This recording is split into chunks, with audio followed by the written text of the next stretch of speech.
of the pharmacy has to be, the bank's got to be able to finance that for you. It's all about generating future economic return. That's the value of goodwill. So you're buying the future profitability of the business, bottom line. So here are the most common formulas. There's 10 to 15 formulas that you'll see in different publications. If you attend an ownership workshop from NCPA, you'll see 10 or 11. But there's one main valuation. It's the first one. EBITDA is a fancy accounting term. Essentially, it's net income. It stands for earnings before interest, taxes, depreciation, and amortization. Don't worry about that. It's net income. And the multiple is 3 times. So in the scenario earlier, if your bottom line, after you pay everybody and pay for advertising and expenses and labor and rent, and you have $300,000 in profit left over after paying yourself a market rate pharmacist wage, if that profit is $300,000, multiply it by 3, write that number down, 300,000 times 3 is $900,000. That's the value of goodwill. Now, if that pharmacy is only making $100,000 a year, multiply it by 3, the goodwill is worth $300,000. So as I coach people on exit strategies, we're looking at their financial fitness. The goal is to try to increase margins and ultimately profit. The more profit you make, the more a pharmacy is worth. As a buyer, it's important to know. So 3 times net income, that's the value of it. People used to use a percentage of sales plus inventory. It's not really reliable anymore. You can have a lot of sales, but be making no money. And you can't get financing to buy it. And it's certainly not, you don't want to overpay for something not making any money. Here's a good litmus test I like to use to compare to the 3 times net income valuation. You take a pharmacy, you take the annual number of prescriptions that are filled. The average independent pharmacy fills how many prescriptions? 62,000. Multiply that by 10. The number is 10. 62,000 times 10 is $620,000. That's the value of goodwill. That's a good test. That's a typical pharmacy throwing 6% of revenue and profits to the bottom line.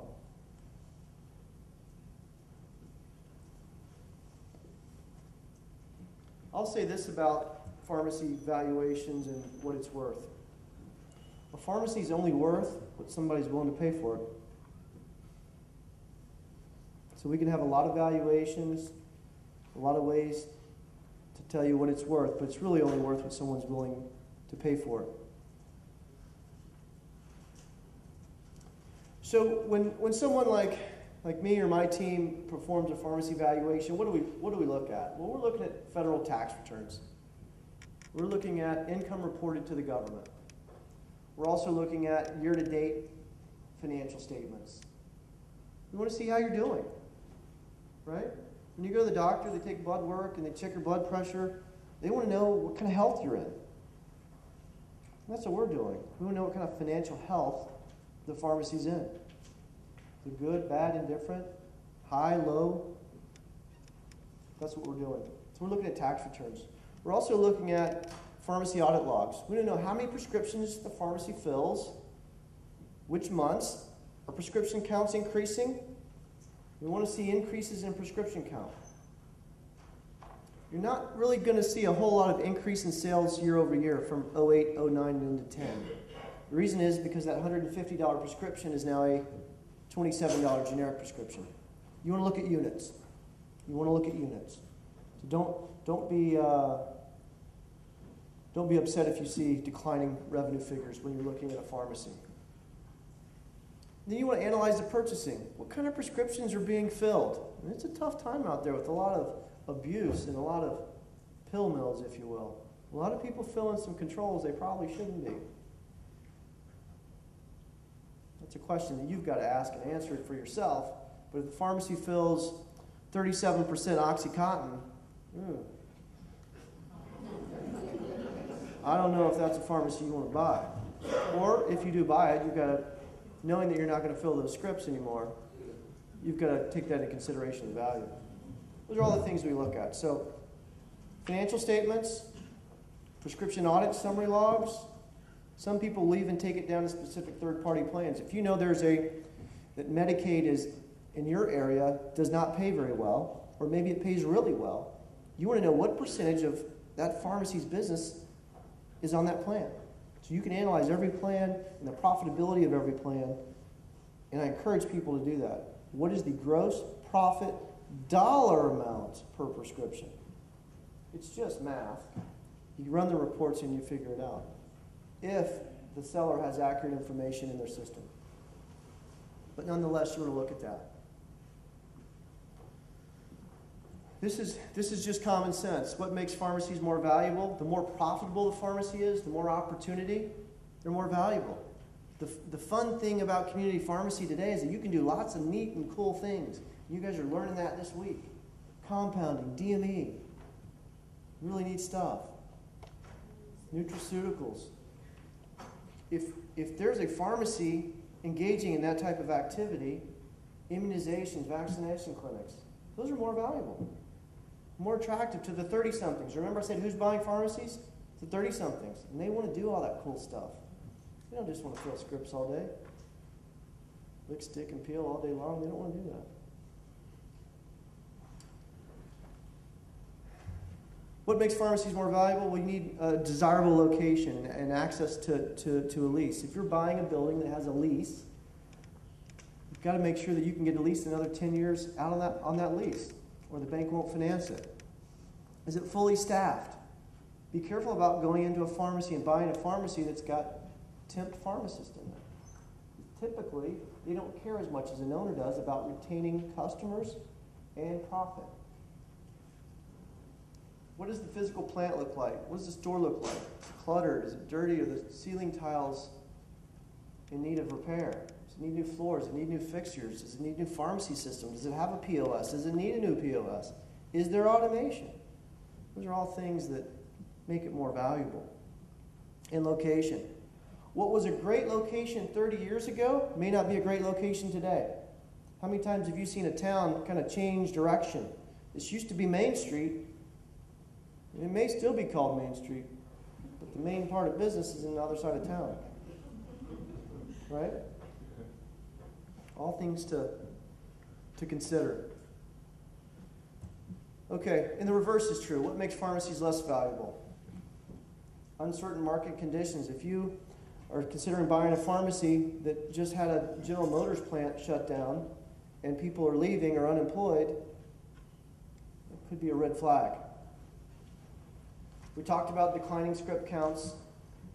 If prescription counts are going down year over year, it went from 70,000 scripts to 65, now it's at 58, you want to ask the question, why? Why? Have they been running people off? Is there a bad reputation in the community about that pharmacy? If there is, or they've had problems or been in the news because of filling prescriptions for bad doctors, you need to know that. You always want to check to see if the pharmacy has any dings against it from the State Board of Pharmacy, always. And certainly if you buy a pharmacy that has a pharmacist working there, you want to make sure that they're not on the wrong DEA list or the Medicare list. Okay, so we talked about value a few times. When you buy a pharmacy, it's got to make enough money to pay you a decent market rate salary and to repay the bank loan. That's really it. Typically, banks want to see 25% more cash flow than you're going to need to pay back their loan. Just a 25% cushion.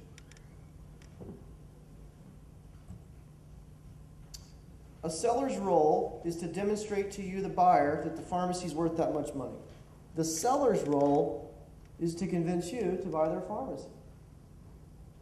Show you what a great opportunity and career it can be. That's their role. They've got to be an open book. Share financials, share tax returns, talk about customers, talk about challenges and opportunities in the community. So as buyers, make sure that you ask those questions. You want to know everything about it. Non-disclosure agreements. I recommend non-disclosure agreements.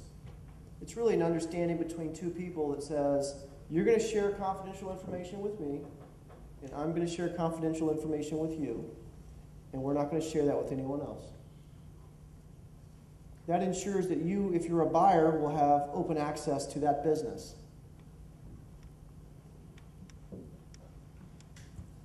As a buyer, you've got to be a seller too. Put your salesperson hat on. Hey, I can run this business. Probably not as good as you, but that's my goal. I want to be a participant in this community and deliver the best care I can, just like you have for 20 years. I want your legacy to continue. And the sign may or may not change outside, but that is their legacy. That's their pharmacy that they probably built, and maybe even their father or mother built. Most people, when they sell their pharmacy, they're concerned about how much money they're going to walk away with. They're concerned about taking care of their customers first and foremost, which is why a lot of them don't really want to sell to chains, because they feel like they're going to lose some service. But it's about their employees. They want their employees to be taken care of. So that's important. So if you're a buyer, make sure that you have a plan or a message on how well you're going to take care of their employees.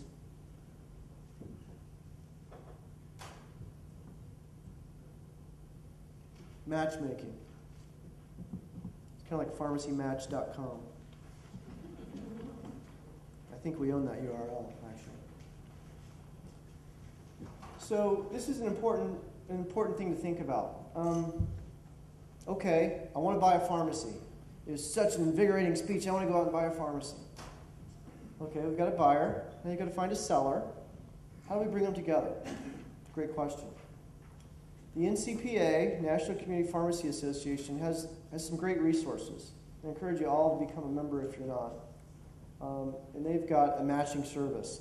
They have a section on their website called Ownership Workshop. And through that, there is a free listing for sellers to list their pharmacies for sale. Unfortunately, not a whole lot of people know about it, so there's not a whole lot of listings.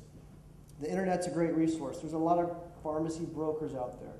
You Google pharmacies for sale, pharmacy for sale Connecticut, pharmacy for sale Florida, and you'll find them. There's some good brokers out there that specialize in just pharmacy only.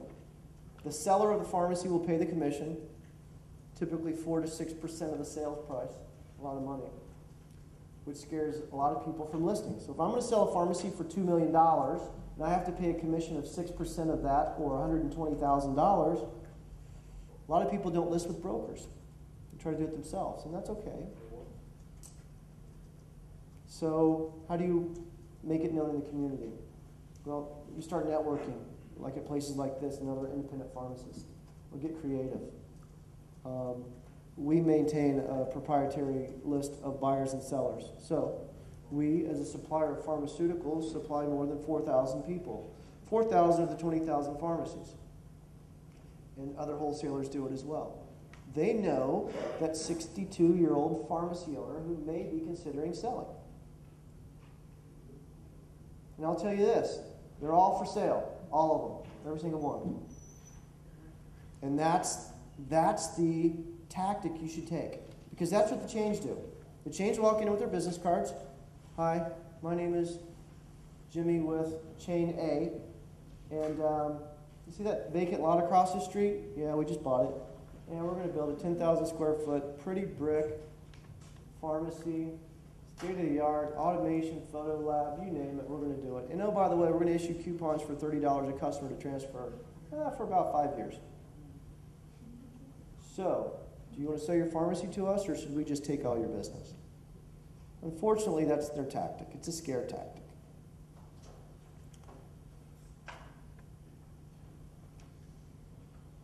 So how are you going to market it? So my point is, treat them all like they're for sale. And so you find the community you want to be a pharmacy owner in, and start calling, reaching out to all the pharmacist owners. Start networking. It's a community of pharmacists. But do it tactfully. You can't walk in front of the staff and say, hey, I want to buy your pharmacy. Is it for sale? That doesn't work real well. But do it tactfully. Hi, I'm Jimmy. I'm a pharmacist, and I live in the next town over. Just wanted to come in and introduce myself. I wonder if you had a few minutes to talk. Come from behind the bench, walk out in the OTC section or off to the side where you can have a private conversation. Say, hey, I'm interested in buying a pharmacy. Do you know anybody who might be nearing retirement age? Oh, I'm nearing retirement age. Oh, okay. Here's my card. I'd love to explore opportunities about this pharmacy when you get ready. And that sets up a future opportunity. So they put your business card, and I know you all have them, in a stack with the Walgreens, the CVS, the Rite Aid, the Safeway cards. And when it comes time for them to start exploring exiting that pharmacy you're selling, I promise you they're going to call you first because you're going to keep it independent. So, how do you find that pharmacy?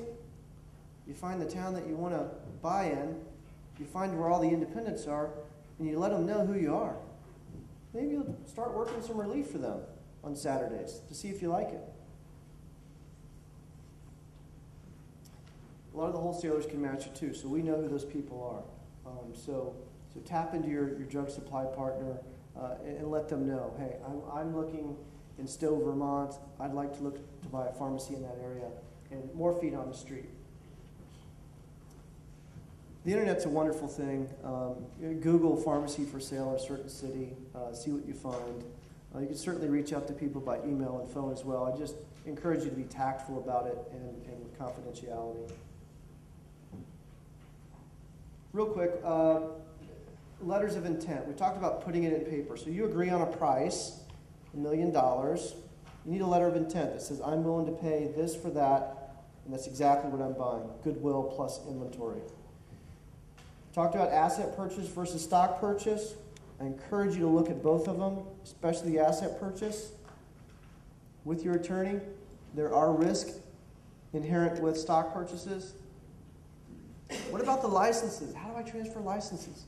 You buy a pharmacy, there's a DEA license, State Board of Pharmacy license, an NPI number, an NABP number, NCPDP, Medicaid provider number. What about the Medicare license? Does that transfer? That's a tough one. These are all things that you need good guidance from. The first thing I would start with is your State Board of Pharmacy, and every state is different. Once you get your State Board of Pharmacy number, the other ones fall in line pretty quickly. Is your state a state that will allow you to have a specific power of attorney? So you buy a pharmacy, you execute a specific power of attorney to operate that pharmacy using the seller's licenses. That's typically what happens. Again, another great reason to have great, trusted mentors and counselors like attorneys who specialize in business transition. Typical business structure, we talked about what happens already. You're going to buy goodwill plus inventory. It's typically goodwill plus inventory. There's lots of ways to do it. There's lots of ways to buy a pharmacy through a stock purchase, junior partnership, employee stock ownership plans. Those all come with risk and are more difficult. A lot of people have gotten into pharmacy that way. But really, with the access to capital that we talked about and the fact that banks are really, certain banks are loaning money to acquire pharmacies, you don't see the non-traditional pharmacy purchase much. So you've heard of junior partnerships or sweat equity. That's where you go to work for less than market rate compensation. You work real hard in exchange for ownership in a business. I will caution you before you enter into one of those to make sure that you have a very, very solid operating and partnership agreement if you do enter into that. 90 times out of 100, the junior partners get hurt financially, emotionally. It can work. There's a lot of people who own pharmacies because of junior partnerships, but I encourage you to enter that very cautiously. Financing. We talked about banks that are doing it. There's some small business lenders that are financing.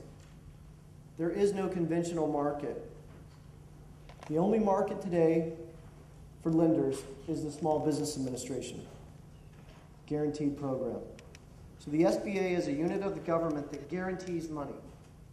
A bank will loan $1 million. The SBA guarantees up to 90% of that $1 million.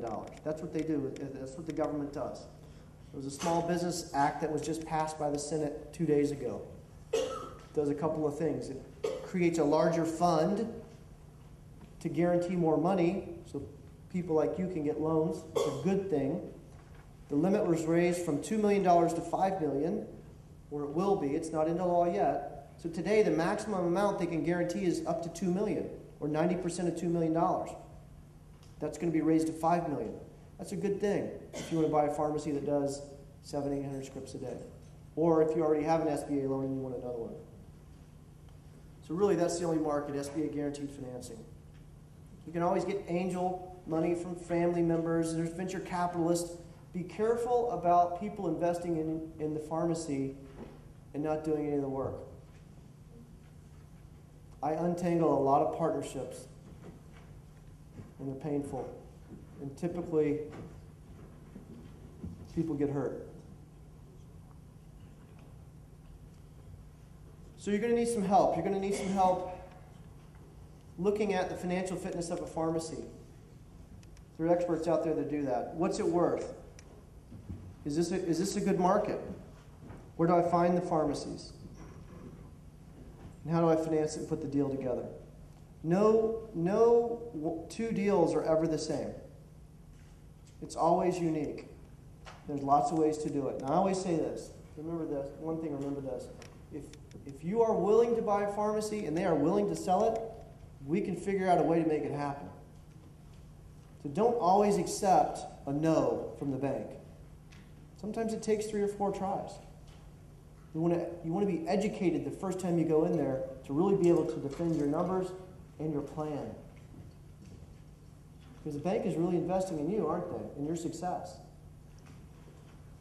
So I encourage everybody to get that mentor and that professional guidance. Kind of to sum it up, how do I do it? You need good credit. We've talked about that. I'm a pharmacist, little cash or no cash. A burning desire to own, and you can do it. You want to sell, you've got to find a buyer. You want to sell, you've got to put the value on your business. How do I structure the deal? Do I want to carry paper? A lot of sellers go into a sale thinking, I want all my money now. I don't want to carry paper or carry a note. Because they think it's a long-term sentence, 10-year, 15, 30. It's not always the case. We'll get creative. What about seller carries interest only for 3 years with a balloon due in 3 years? A balloon? What's that? That means that at the end of 3 years, that $300,000 needs to be paid off. Well, where am I going to get $300,000? You just refinance the debt. Just like you would refinance your home debt, you can refinance business debt. Especially after you've been an owner for 3 years and you're demonstrating higher margins and profits. There's lots of ways to do it. Again, are you a motivated buyer? And is there a motivated seller? And if the answers are yes, we can help you. So in closing, and I promise this is my last slide, make sure you have a plan. Whether you're buying or selling, you need a really well thought out plan. There's lots of great people around you, or you should surround yourself with good people to coach you through that. Access to money is there. There's money out there. You just need to know where to get it. Don't be discouraged. But you have to have a plan. You have to be able to defend your plan. And once you own that pharmacy, execute the plan. Stay in contact with those trusted advisors that helped you get there. Because together you guys will achieve higher profits. Thank you for your time, and I hope there's time for questions.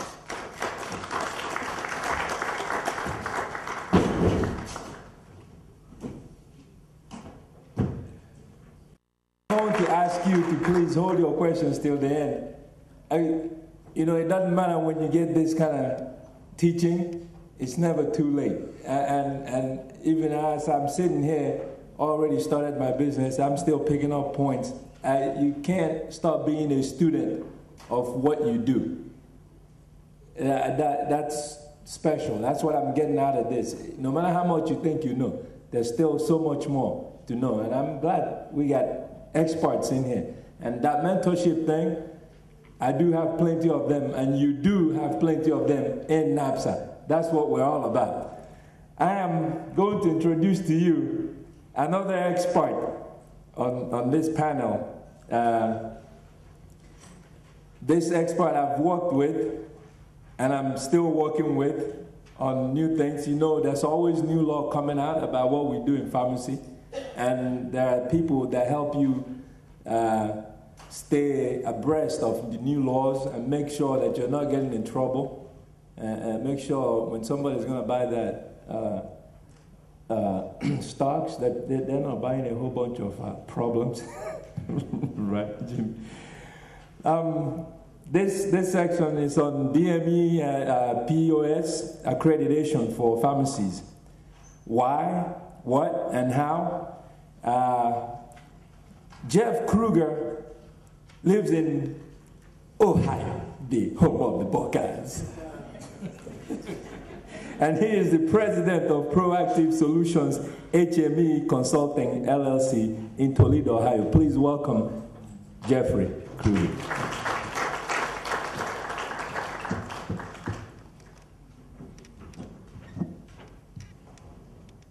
Everybody hear me all right? There is a handout associated with this presentation. It's basically the PowerPoint itself. And if you haven't got one, there's some up front. There may be some in the back. And if there's someone that you know that wasn't able to attend this presentation today, if there are any left, just feel free to grab some and give that to them. My background... There's some on this front table, excuse me. On this front table, some of the handouts are over here if you don't have one.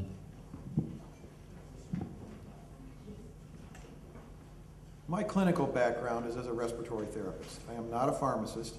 However, in the course of doing consulting over the last number of years, the percentage of my clients who are pharmacists has grown exponentially. And that is because of the accreditation requirement that CMS has imposed for anybody wanting to do the durable medical equipment and get paid by Medicare for it. There have been some recent changes that may or may not affect some of your pharmacies, and that's the really important part of this that I want to spend the most time on, and that will be at the end of the presentation. So before we get started, we'd just like to see a show of hands from any of you who have been through a DME accreditation at your pharmacies. Okay, just a couple, few, okay. For most pharmacies, this is a relatively new area, and there has been a lot of confusion, a lot of rumors, and understandably so, because Medicare has been less than clear at times about how they were going to implement the accreditation process. My attempt today will be to help to inform you the best that I can on what the current state of it is, vis-a-vis the type of pharmacy operation that you do have or will have, and I'll be glad to answer your questions later when we have the Q&A. First off, there are several goals that I have today for you. I want you to understand what this DME POS, this DMEPOS, stands for. I want you to have a brief history of the accreditation legislation and some of the important milestones that have led up to now. What the definition of deeming authority is, reasons that pharmacies and other organizations seek this DMEPOS accreditation, the general DMEPOS accreditation process, and then last, and most importantly, I think for many of you, will be special considerations for pharmacies that are seeking to become accredited for the DME. Okay, what is DMEPOS? Very confusing sometimes. It's just durable medical equipment, prosthetics, orthotics, and supplies. So it's just an acronym that describes those broad areas of product. It also includes infusion. It also includes enteral and parenteral feedings, diabetic shoes, diabetic test strips, all that sort of stuff. Durable medical equipment is just what you probably know it to be, stuff that can be reused over and over again. Sometimes it's sold, sometimes it's rented. Sometimes it's complex, sometimes it's very simple like a walker. But it covers a wide variety of items. And here you see again, some bullet points describing what DME is, and the repeated use is what really separates it from some of the other items that you might supply. And there's just some examples: oxygen, hospital beds, wheelchairs, walkers, braces, the list goes on and on. Prosthetics, of course, are devices that are meant to replace part of the body or an organ.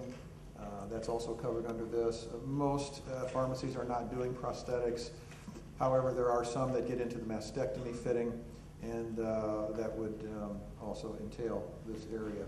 Orthotics are devices to help body parts heal and recover. And without going into a lot of detail, I just wanted to give you a brief overview of what those are and what separates the two of them. Medical supplies. This is where many of you may have more interest, because pharmacies do provide diabetic testing equipment, test strips, and sometimes pharmacies have had to get accredited simply because they do provide these test strips and nothing else at all. So this may affect quite a few of you. Of course, besides test strips, there are many other soft goods or semi-durable goods that would be included under medical supplies. As far as Medicare goes, the DMEPOS program or categories fall under the Part B. So those of you that provide Part B drugs, you've filled out the same form that you would fill out if you were going to become a provider of DME for Medicare. It's just that you didn't fill out, all the items on there that have to do with DME. Just for a little perspective here, DME accounts for only about 2% of the annual expenditures by Medicare. So it's a very small piece of the total Medicare disbursements, but it has received a lot of attention in this last several years through some legislation back in 2003 that started the ball rolling with the required accreditation, and also national competitive bidding, which is another big area that we really don't have a lot of time in this presentation to talk about. But just for a little perspective on how much this constitutes in the scheme of things, here's just a graphic to show you basically the same idea. The black part at the bottom is the DME, the blue part is the total Part B, and then the red is all of Medicare disbursements for years 2004 through 2008. Okay, what does accreditation for DMEPOS mean? It simply means that you have met certain quality standards that the Centers for Medicare and Medicaid Services have established, these quality standards, and your compliance with those has been verified through an accrediting organization that has been authorized by Medicare to do these inspections. The types of areas of concern that you'll be looking at if you did need to go through this or decide to go through this process are separated into business areas and then some general product-related areas. Administration, financial management, human resource management, consumer services performance management is very important. We'll talk a little bit more about that later. And again, remember that these categories are applied to the DME POS as opposed to the pharmacy as a whole. So we've got to carve this little piece out in our thinking here today while we go through this. And then on the other side, as far as the products that you provide in the DME or medical supply arena, how do you deliver and set those up? What kind of training do you give to the beneficiary, the person that's receiving them, and what kind of follow-up do you do? A little timeline here to kind of give you a brief snapshot of what's been happening with this whole DMEPOS accreditation process.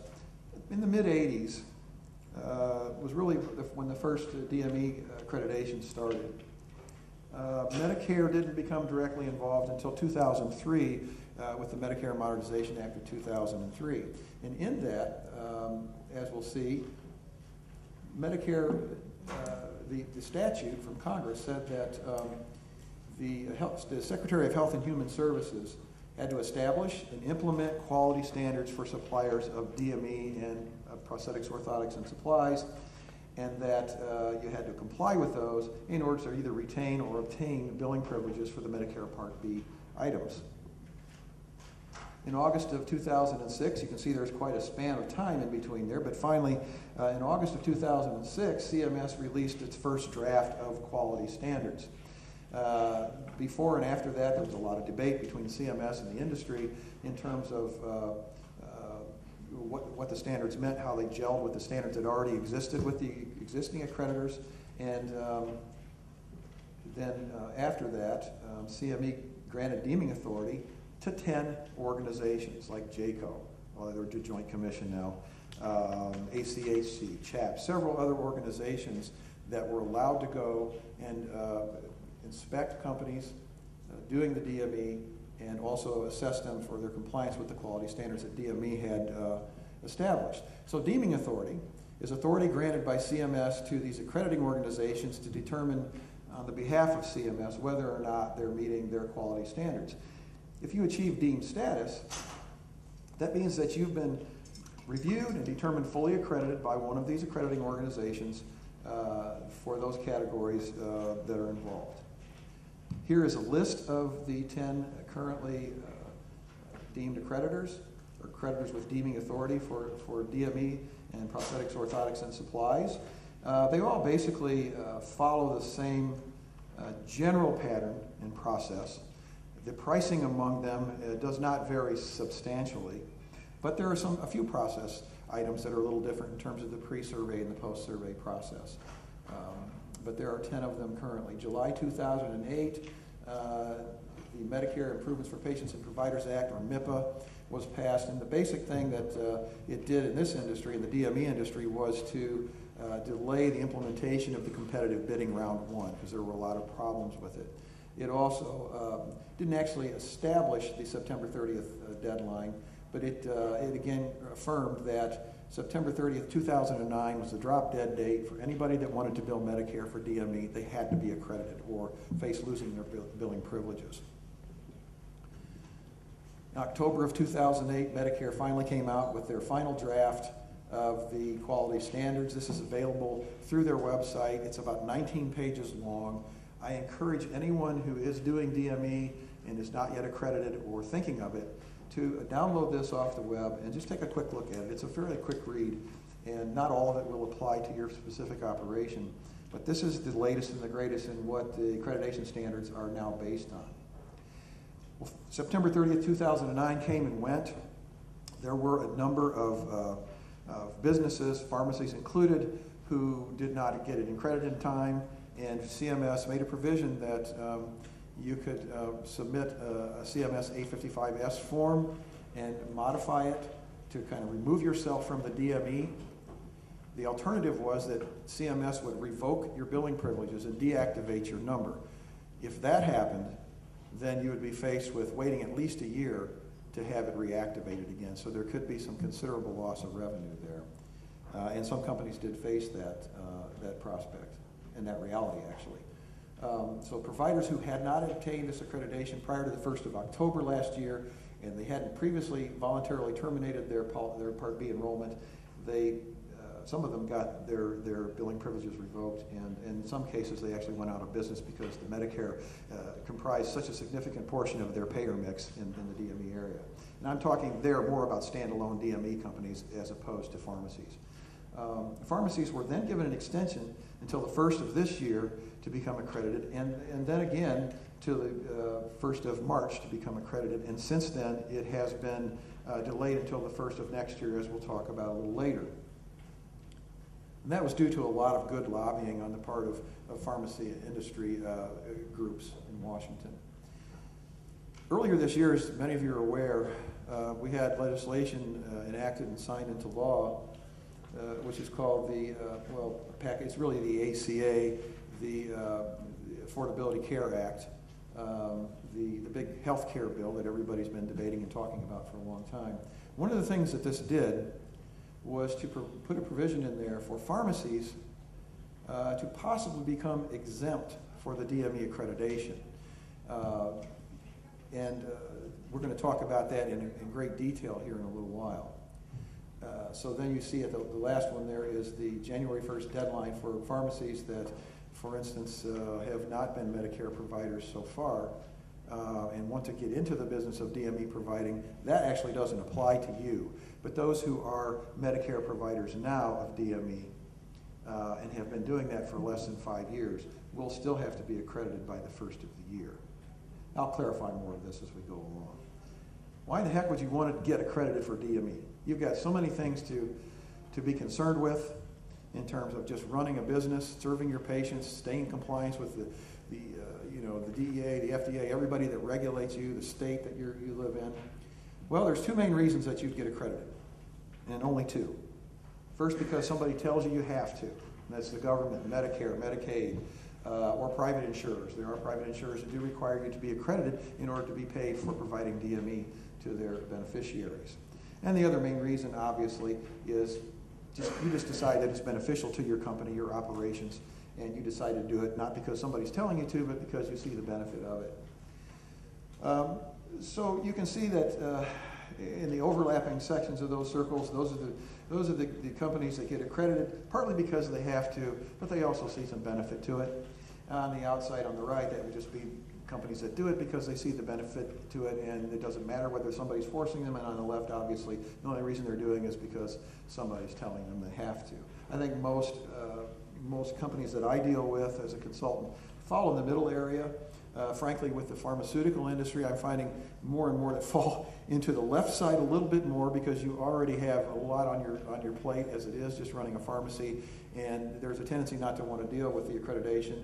And your industry has been very, very successful so far in getting at least partial exemptions. Okay, I kind of look at this as required and desired. Why you need to be accredited, why you would want to be accredited. Well, there are some reasons that accreditation may be required for you. Number one, it's at this point required to obtain and retain your Part B DMEPOS provider participation. However, there are some exceptions that may apply come the first of the year for some pharmacies. Even aside from that, though, there are many states that require participation, require accreditation or Medicare participation for you to be able to participate with their programs on a state level. And also many private insurance plans require the accreditation in order for you to do the DME. Another reason for doing it as a required reason would be because if you want to participate in national competitive bidding for DME, you've got to be accredited. Whether or not you're exempted for any other reason, at this point, you still would have to be accredited to participate in that. And Dallas is actually one of the areas that is in the first round of competitive bidding. So anybody that's from this area may be affected by that, depending on what kind of product you are doing. Okay, why get accredited? Why would you get accredited if you didn't have to? Well, the accreditation process addresses practically every aspect of your business. And it forces you to document more. It forces you to put in place quality improvement processes and to monitor your performance over time in relation to that DME operation that you have. And some of that could even spill over into your pharmacy operations as well once you get going with the DME performance management. The result of going through the preparation for accreditation and actually getting accredited is basically an efficiency type of a result. You reduce your liability for risk exposure, lawsuits, and you will automatically improve your methods of providing service to your customers. It also provides the ability to market this accredited status on your advertising materials and to the public in general, and to your marketing and to your referral sources. So there can be an actual dollar benefit to this, not only in the reduction of liabilities, increased efficiency in your operations, but also in showing to the potential referral sources that you have met these standards and have been judged to be compliant. How do we get accredited? Very briefly, there are several steps to the process. There are a lot of detail in these and don't have time to go into all that today, but I do want to at least give you enough that you have a flavor for how much work is involved in the preparation for getting accredited. It is not an overnight type of an endeavor. So first of all, you need to make some decisions. You need to then go through the preparation process, put your application in. You will be surveyed on site at some point by an accreditation surveyor who will then send a report back, and you will then be notified of any corrections that you need to make in relation to the accreditation standards. And then beyond that, once you become accredited, as long as you maintain compliance and kind of live it every day in your business, by the time you come around for your next survey, you shouldn't have a whole lot of work to do to get ready. So decide. Once you've decided that you are going to be accredited for whatever reason, you need to set some goals. You need to set some timelines. You need to have a written plan. I think this is very important because there are so many details in the process. You need to have something formalized in writing. You need to meet with your partners or the members of your organization in order to get a starting point, to assess your resources. What talent or expertise do we have within our organization that will help us prepare for this? Do we need to look outside of our organization to get help with the process, to speed it along and make it a little more cost efficient for us? Preparation for DME accreditation generally takes a matter of months. It's very rare that people can get ready for this from start to finish in weeks. But there are a number of areas that will apply more or less to you depending on what your operation is like. If you're doing a lot of home deliveries of big equipment, certainly you'd want to look into having delivery vehicles that can deliver that stuff. But if you're not, doing the heavy equipment, you may be able to get by with smaller vehicles and be exempt from some of the requirements in that. Of course, licensures, that's something that's always checked by the accreditor to make sure you're up to date with those. It's an automatic deferral of accreditation if you don't have a current license in any area. Your personnel records and your DME client records will be scrutinized very closely during the site survey. And there are a number of things that you may need to change or update in the personnel records. Even if you have fairly good personnel records for your pharmacy operation, there will be a few other things that need to be addressed in there. Quality improvement process, which addresses tracking of patient complaints, patient satisfaction, billing and coding errors, appropriateness of the services and products that you're providing to people, tracking infections among your staff and your patients, and chart record audits from time to time. Staff education, there are certain core requirements that be documented. You'll have to become very familiar with the accreditation standards of the accreditor that you are contracting with to accredit you, as well as the CMS accreditation standards. You'll have to have a good set of policies and procedures that address specifically the DME. You may have a pharmacy operations manual that generally describes the processes that you have in place to operate your pharmacy. But the durable medical equipment, while it may share some of the aspects of that operations manual, still has very specific requirements that will need to be addressed in writing. So you will need to either develop your own or purchase one that will comply with the accreditor standards. And you'll not only have to do that, you'll have to become familiar with it. So it's not just buying a stack of paper, no matter how good it is. If the surveyor comes out there and asks you questions about your policies and you can't answer them, you're going to have some deficiencies there. So there is quite a learning curve in the beginning to get up to speed with the policies and procedures that apply to the DME, and also any associated forms that may come along with that.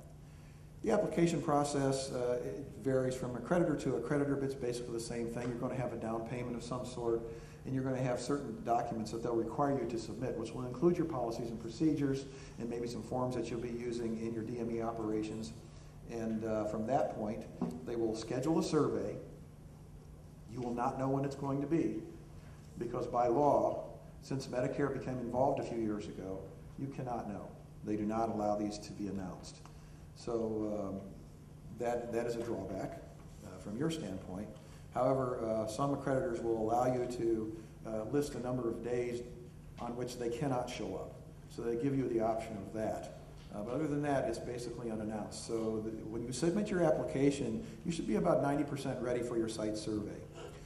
Before the survey, they'll do some document review of what you've submitted to them, and they'll send you comments on that so that you have a chance to correct those before they even show up at your doorstep.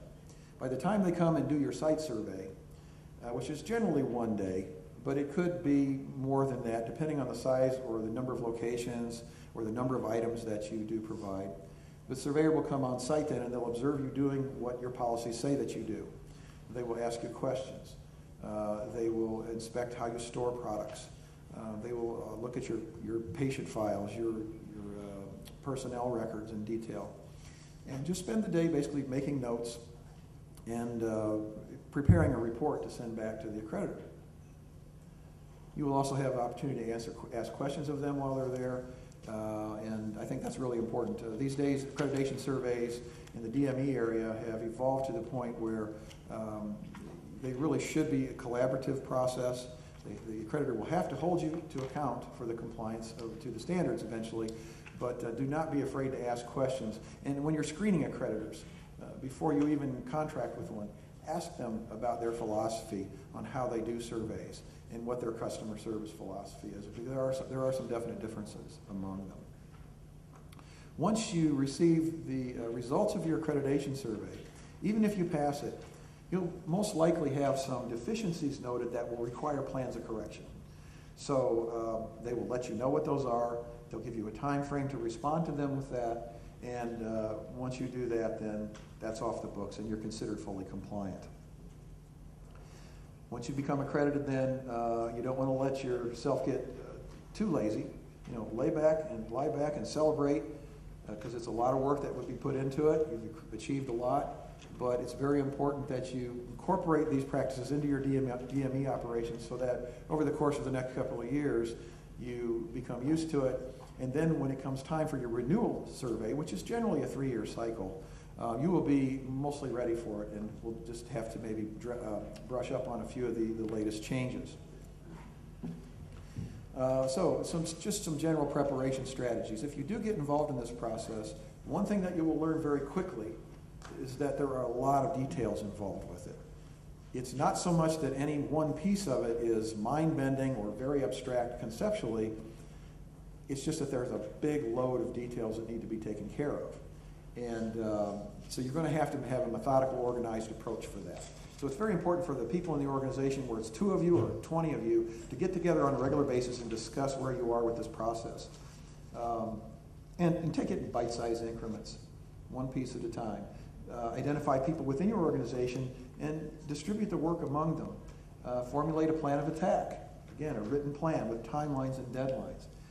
One thing I want to emphasize here is that there needs to be more than one person within your organization that is intimately familiar with the details of the accreditation process.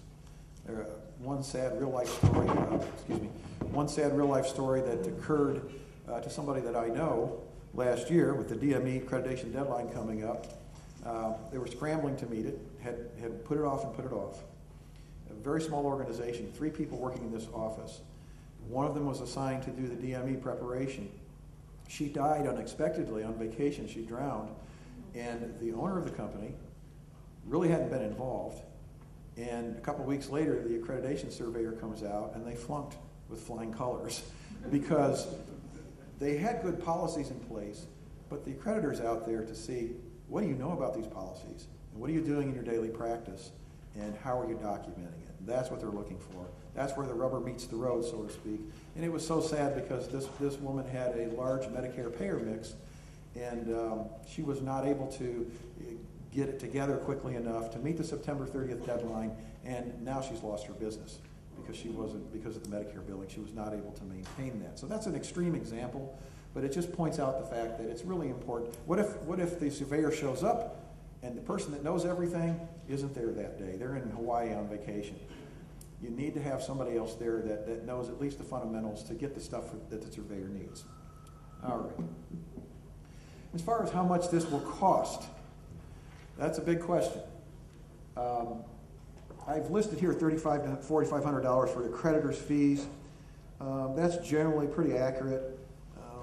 But when you do your due diligence, when you're selecting an accreditor, make sure that you find out what that includes, because they structure them differently.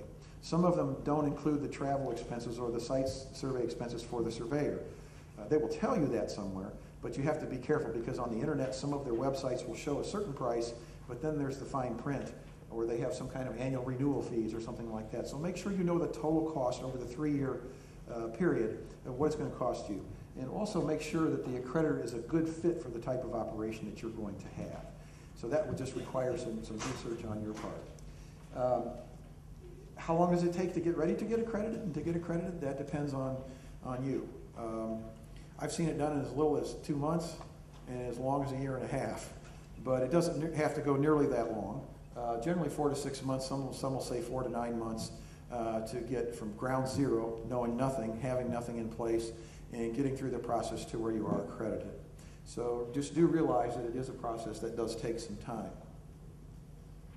Okay, special considerations for pharmacies. I put this last because I think this is going to be of most interest to you at this point. Like I mentioned earlier, over the last number of years, Medicare has been trying to implement the accreditation for DME, and finally, last year, September 30th, they held to that date, and you're either accredited or you're not now. And if you didn't get accredited, you may have lost your billing privileges. Well, as far as pharmacies go, there have been some changes to that, at least for now, because of the Affordable Care Act that was just signed into law. This act contains a provision that may exempt some pharmacies. And I say some because it's even among the group that, on the face of it, it looks like they're exempted, there may be some of those that still may not be. And the reason for that is, in order to be considered exempt from this accreditation, by January 1st of next year, you're going to have to meet all of 5 criteria that they've set up. Has anybody seen any of this before or read it anywhere? Okay. So there's been a number of publications put out by CMS recently, kind of updating, but it still has remained the 5 criteria. First one is that the total billings by the pharmacy for DMEPOS are less than 5% of the total pharmacy sales for the previous 3 calendar years. Now that may be fiscal years because the actual statute says something more along the lines of calendar years, fiscal years, or whatever determined by CMS or by the secretary. So less than 5% of total pharmacy sales. If your pharmacy is located as part of a drugstore or part of a grocery store, for instance, you would not take the total sales of the grocery store, you would take the total sales of the pharmacy and then divide into that what your sales are from the DME. So there's a small ceiling there for that. And you have to have been enrolled as a provider of durable medical equipment, prosthetics, orthotics, and supplies, and have been issued a provider number for that for at least 5 years. So that will take some people out of the ballgame right away. If you haven't been an enrolled provider already, this won't apply to you.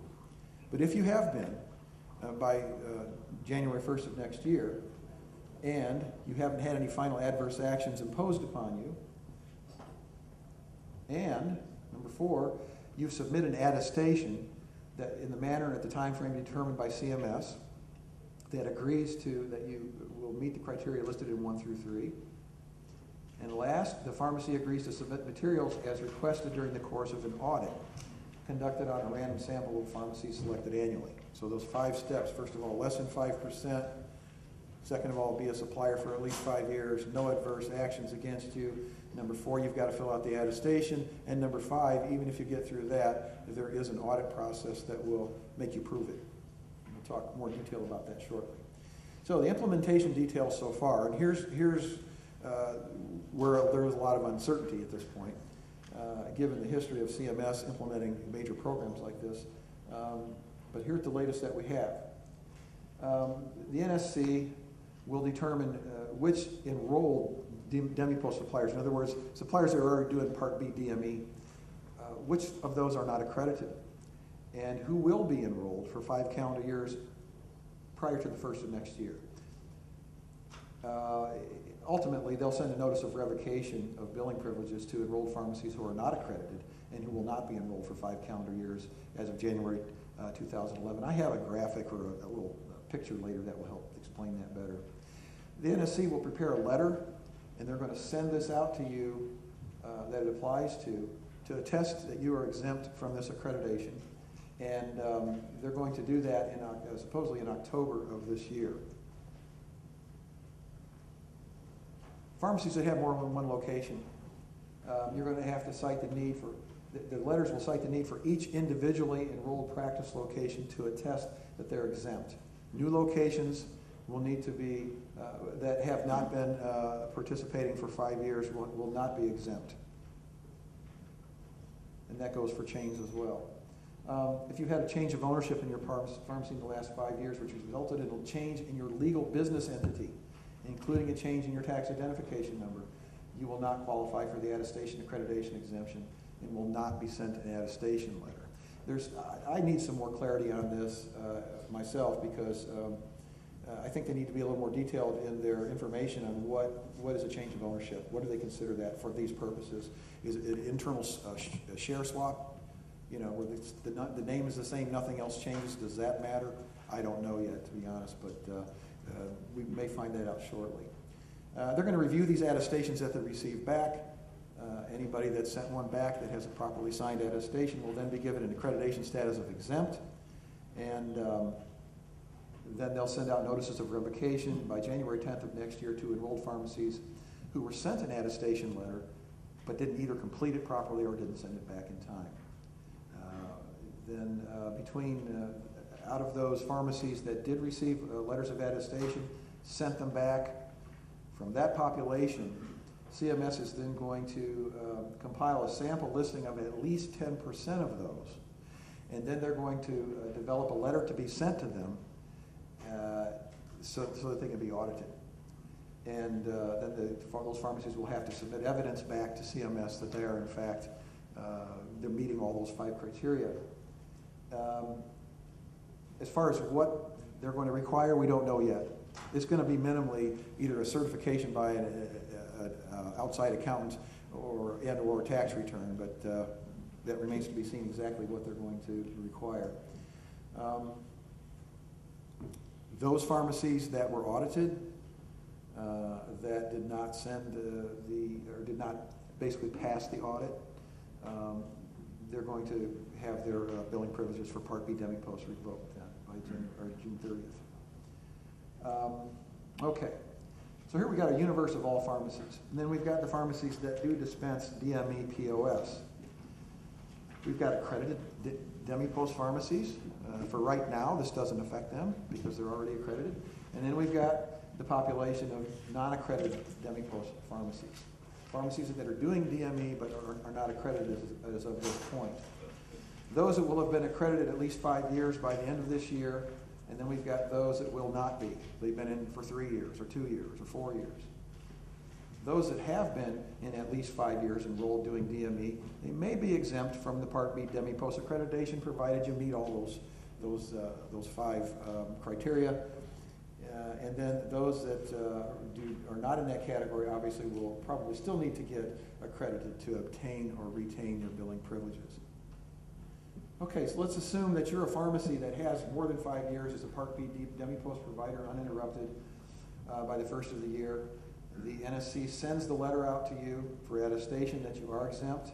You're either going to fill it out correctly and submit it on time, or you're not. Those that do will receive an accreditation status of exempted. Those that do not face getting their Part B DME privileges revoked. Again, you've got more than 5 years, you've completed your attestation and returned it satisfactorily, CMS has accepted it, you still may be exempt from Part B DemiPost accreditation if you meet all 5 criteria, and if you're selected as part of that audit group, that you're successful in passing the audit. So you have to take into consideration that just because you received a letter of exemption or verification of that does not necessarily mean that you will be able to keep it, because there will be, you'll have to make sure you document very well your revenues from pharmacy, and you're going to have to be able to submit to them whatever they require from you in terms of verifying that. So you've been in the program for more than 5 years, you've completed and returned your attestation, they've accepted it, and then you get audited. I went over this earlier, but I put it on one slide so that you could see the progression there. Between sometime in April, they're supposed to determine the 10% sample. They're going to develop an audit letter. They're going to send it to you. Then when you send yours back, they're going to determine if it's acceptable to them. And of those that didn't return acceptable ones, by the 30th of June next year, they're going to revoke those billing privileges. just in review, the objectives for this presentation were to just define what DMEPOS stands for, which is Durable Medical Equipment, Prosthetics, Orthotics, and Supplies, review the history of it, which basically included the 2003 Medicare Modernization Act, which required DME to be accredited, deeming authority, meaning that the accreditors have the authority to survey on the behalf of Medicare, reasons that people get accredited or companies get accredited either because you have to or because you want to or some combination of those, the general overview process of deciding what you want to do, what your goals are, and get a timeline and a game plan in the process, the preparation, the application, the site survey, and the post-survey processes, and then the things that we just talked about in terms of the exemptions for pharmacies. That's all I have for now. I thank you very much for listening to me, and I'll answer your questions later.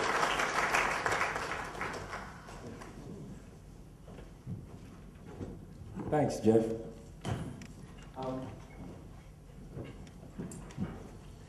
Talking about mentors in this line of business, the next speaker is one of my personal mentors when I was starting my pharmacy a year and 8 or 9 months ago.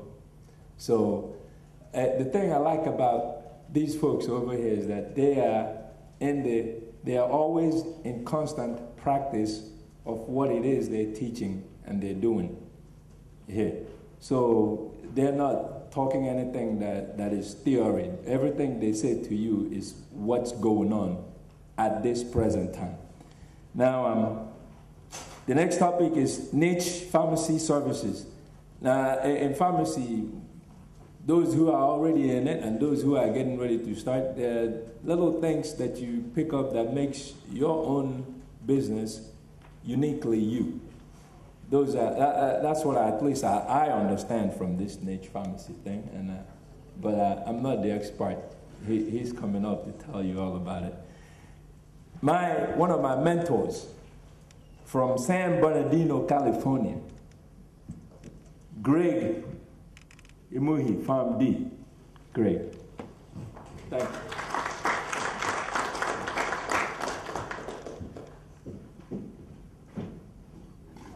Doug, thank you for that generous introduction. And I like the fact that I am the last speaker in this session. What that tells me is that I'm the ultimate guru. Just kidding, just kidding. But briefly, I'm going to try to turn their talk into making money. My name is Greg Imohe, and I went to USC School of Pharmacy and graduated in 1989. Upon graduation, I worked hospital outpatient. I worked long-term care. I did home infusion, and then I worked the chains before I opened my pharmacy in 2004. So that falls just around what Mr. Jimmy Neal was saying. So most people are going to open their pharmacies at 40 plus.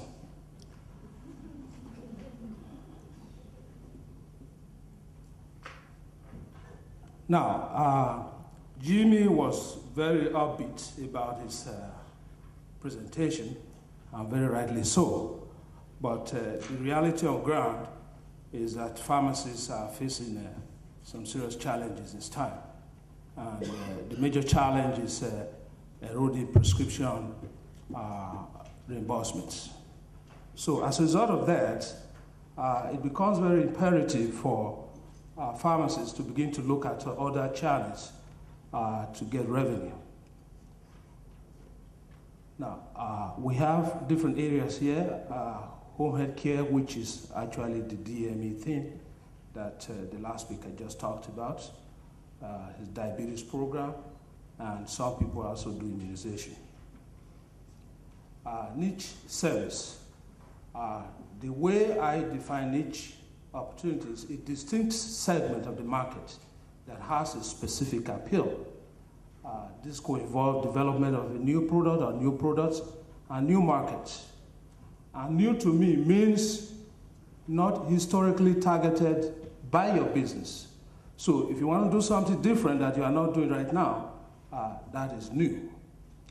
And you have to realize that niche markets are people, and niche products will also target people. Let's talk about the first category of niche opportunity, the DME area. Now, I have broken down some of the areas that, as a community pharmacy, you can broaden your revenue base. Let's talk about ICD-9. ICD-9, that is International Code of Diseases. If you're going to do DME, it's very important that you are able to code your products. And some of those products, I've listed them here. Braces and supports, your diabetic strips, mobility support items. You could do ostomy products, respiratory products like your oxygen concentrators and the nebulizers, urologicals, that's your catheters. You could do enteral nutrition, your enteral feeding for people who have J tubes or gastrostomy tubes. There's wound care, hospital beds, bathroom equipment. Generally, those are not reimbursed by Medicare, but Medicaid, at least in California, and they are fast movers. And then you have your incontinence supplies, which have a pretty good profit margin, like your adult diapers. So I encourage pharmacists to look into these different areas. Sources for billing. If you don't already have this information, once you get back, you need to put it on your desktop. To get ICD codes for the different products, that's a free website. You don't have to pay for that. You could go there and get an ICD code for any of those products that I listed in the previous slides. For your HCPCS code, ICD-9, the code of diseases, because for every specific item you bill, you need to let Medicare know what disease is causing them to want to use that item. And then the HCPCS code is the code for the particular item you're billing. Again, that's a free website. So I encourage you to put it on your desktop so that if you need that information, you can always just go there and get it. If you still have questions, if there's any unusual item that is not listed, you can call that phone number, and if you describe the item, the manufacturer, they should be able to code it for you. So these three items there are very important if you want to do a DME business with Medicare. Next item.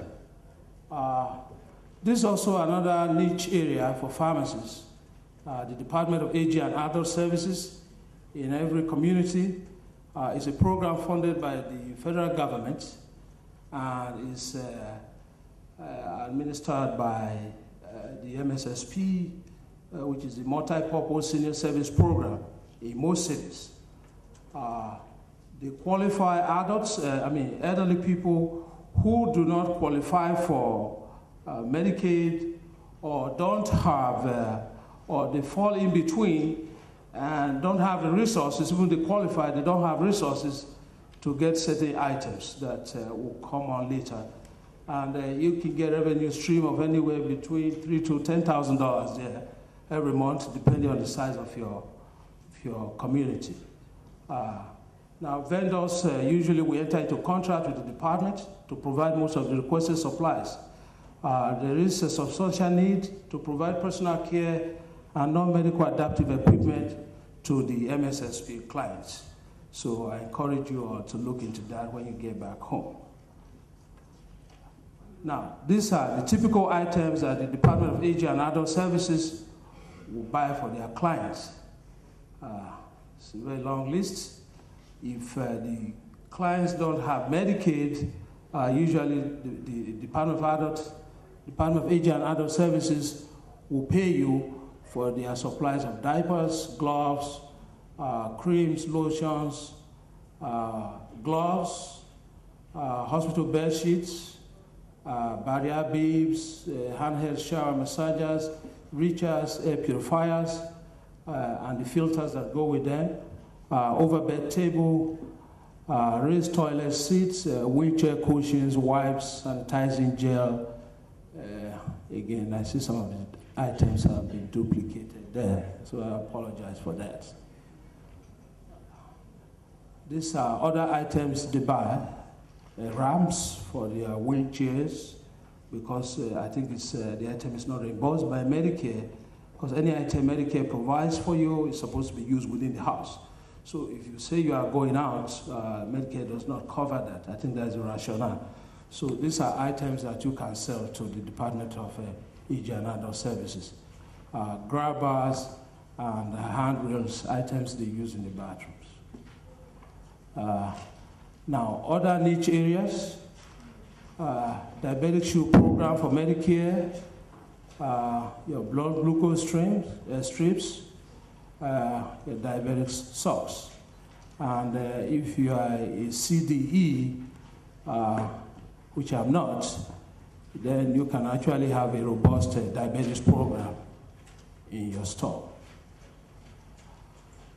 Immunizations, if you're certified to immunize, this is another good source of revenue stream.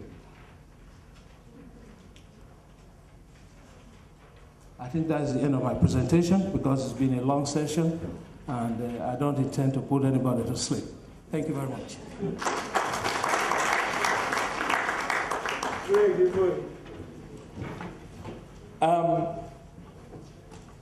Please give them another round of applause. Thank you. And you know, we do that too to wake you guys up. I know. If you were like I was 2 years ago, you are burning with questions and you want to know. You are in the know. There are evaluation sheets that are being passed out to you. Please, when you fill those out, can you pass them towards the inside aisle so it will be easy for us to pick them up? And also, as you ask your questions, make it brief and state your name and make your questions direct to the point. Because this is the business part of this whole event. And people want to know specific things that they want to go back and implement, not what some other person is going to do. You are asking questions based on what you're going to do that is pertinent to your own business that you're about to start or that you're already doing. So make the questions direct and to the point. Don't take too long. Pass the evaluations towards the middle so we can be able to pick them up. I'd like to thank the folks at Cardinal for helping sponsor this. And Jeffrey, who is the owner, when he looks in the mirror, he sees boss man for Proactive Solutions. And also Greg for taking time out and coming and doing this. This is service that they're providing to us because they care and there is value to it. So please, it's your turn. And they're ready to take your questions. You just come on to the mic, stand in line, and I think we got time to take your questions. You said it costs about $1 million to acquire an already established pharmacy, but you don't need that much. You need about 0 to 180. Well, you said, okay, $10,000 to about $180,000 cash. Let me clarify that for you. Well, no, my question is, what about, that's for an established pharmacy. What if you want to build a pharmacy? About how much money do you need? Yes, and let's start with like a small scale pharmacy. It doesn't have to be anything extra. Sure. So when I said $1 million, that's the average purchase price for a pharmacy, and that includes goodwill plus inventory. So that's the average, typical pharmacy. To build your own pharmacy, that's a great question, and the answer is it depends. But typically, you need a couple $100,000. But it's specific to each person. You need enough money to build out the physical plant or the location. So if you're going into a location that needs new floor, new ceiling, plumbing, make it Americans with Disabilities Act accessible, new fixtures, you need a pharmacy management system. Do you buy, do you lease? Point of sale, do you buy, do you lease? Computers, all those things, fixtures, do you buy new, used? A lot of times I'll coach people to negotiate with the landlord. So you can negotiate what we call TIs, or tenant improvements, or leasehold improvements, and the landlord and will pay for those for you today, especially in today's commercial market. It's one of the most depressed commercial real estate markets we've seen in a long, long time, certainly in my years. So landlords are motivated to help out with some of that stuff. It's really hard to get a number, so that's building it out. Then you need enough money to pay operating expenses, pharmaceuticals, until you break even. And so what is break even? Break even's probably going to be about 80 to 85 prescriptions a day on a 6-day average a week. And you need money to sustain break even. Because if you're only filling 10 scripts a day, you still have to make payroll and pay rent and pay expenses and everything else. You're going to need some cash to do that. You should be at break even within 6 months. You should. So when you put a plan together, I'm hoping that you'll plan to be at break even in 6 months. Probably, if I had to pick a number for you, I would not want to do it with less than $350,000. And I'm going to do it right. $350,000. And that's not owning the building. If I was going to build my own building, I would copy exactly what Walgreens does, and I'd build a much smaller scale. I'd build a 6,000 square foot building that looks exactly like theirs, and put it on a corner in probably an expensive retail prime area, and that's what I would do. And that would probably be closer to $800,000. Probably about $350,000.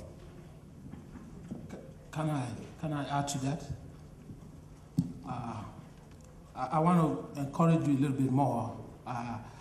From my experience, I think you can do it with less than that, but there's, you have to make some sacrifice.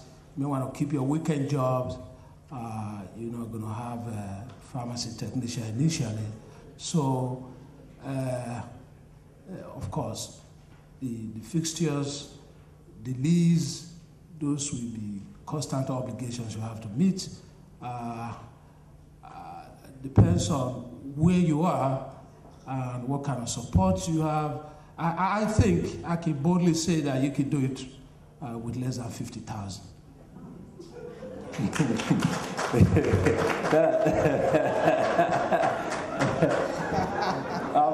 Hey, that's why they're the experts. That's why they're the experts. Now, let me quickly add this. The wholesalers, again, can come to you and say, okay, we give you 25,000 inventory. You have 9 months to pay. If you know that you're not going to have that kind of money and you don't want your products to expire, you can buy as you go along. Therefore, so already you save 50,000 or 25,000. So that's why I boldly say that. So you just buy 500 at a time. You progressively build your inventory. And you can build one for 50, but you've got to get to break even pretty quickly. Otherwise, you're blowing through cash. And I caution people on starting a pharmacy and not doing it the right way. You want to because you don't have enough capital, you might sacrifice that location and get a location that maybe doesn't have great parking or is not visible to people. And so it can be done, but typically, if you want to do it the right way, and you want to get to 300, 400, 500 scripts a day more quickly, probably need some more cash to do it. But I agree. It has been done with 50,000. I did it for under 50,000. I'm still fresh. I'm not an expert, but you might want to meet some of the guys who are in the hunt, either new or old, and take them out to the side and have more details, depending on, he already said that everything is workable, That's really the true answer, because your situation is going to be uniquely you. Right up front. Thank you very much for the presentations. My name is Ray Amici. I'm here in Dallas. I'm an independent pharmacy owner. My question is to you, Jeff. Talking about Medicare Part D. Now, if you're located in this, if you have a pharmacy that's located somewhere where, for one reason or the other, you do not want to participate in DME billing, but you do want to participate in Medicare Part B medication billing. I have contacted Medicare a few times. They keep sending me to Palmetto, then from Palmetto to my local clearinghouse. Nobody has been able to answer that question about getting Medicare license to bill Part B only if you're not interested in DME accreditation. Is there any way that can be done for those people that are not interested in DME billing? Maybe there is a DME provider right in the same building. You don't want to, maybe conflict of interest, and you just want to do Part B billing. Thank you. Yes. The question is concerning the Part B. There is part of the application that has a lot of DME products and supplies listed on there. If you don't check any of those, then you're telling CMS that you're not providing them. And there's the section that has the Part B drugs on it. To my knowledge, experience, and understanding, all you need to do is fill out the Part B drug section, ignore the DME, and you would still be able to do Part B. Did I answer that correctly or not? Sufficiently? Maybe I didn't understand your question. No, you actually did, but which particular form? Because I have filled out a couple of them and they got returned. And what did you fill out? Do you remember what it was called? The main. Thank you very much. The 855. The main form is the CMS 855S 855 for DME POS, and included in that are the Part B drugs. Yes, and instead I got licensed for immunization. Oh. Okay. Well, I wish I could provide more clarity on that, but unfortunately, I have to refer you back to CMS on that one. I don't know what happened with that process. There is some information about an open door forum that Medicare is holding on the 28th of this month. If you get nothing else out of this presentation today from me, make sure that you try to get in on that open door forum call, because it has to do with how they're going to implement this accreditation statute and exemption for pharmacies. So the details are there on the last page of that handout. I just want to draw your attention to that. For the wonderful presentation. My question goes to Mr. Gray. Your presentation was an eye-opener to me, even though I've been in the business for quite some time. And I'm particularly interested in the Department of Aging and Adult Services. Is this in all states? And if it is, actually, what is the profit margin, or how are we reimbursed for this products that we service? Okay, I think it's a federal, it's county administered program. I think every county has an office of Department of Aging and Adult Services. You call them up, and I think every 2 years they put out a bid, at least where I am, they put out a bid, and typically they will either provide the list of items they want you to bid on, or you give them your own list based on what kind of catalogs you have, and I mean, you can, your quote could be somewhere around the Medicare reimbursement rate. And I think the standard in the DME industry is cost times 2.5.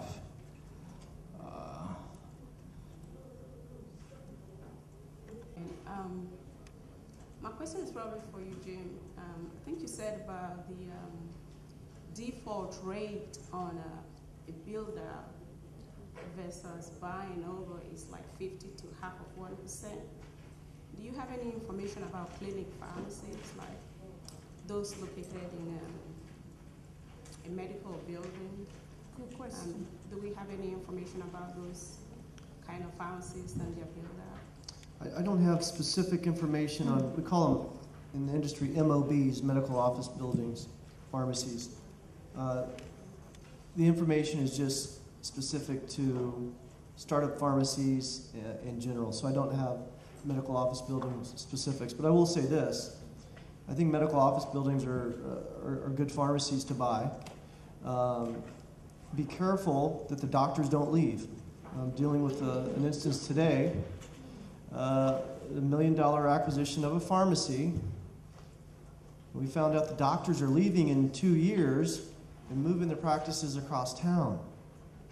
So it's a great question to ask, and I think it's a fair question to ask the landlord, and make sure you have relationships with the doctors to see if they have any plans that might dramatically impact or materially impact your business. I like building new pharmacies and medical office buildings, but make sure you've got good prescribing docs.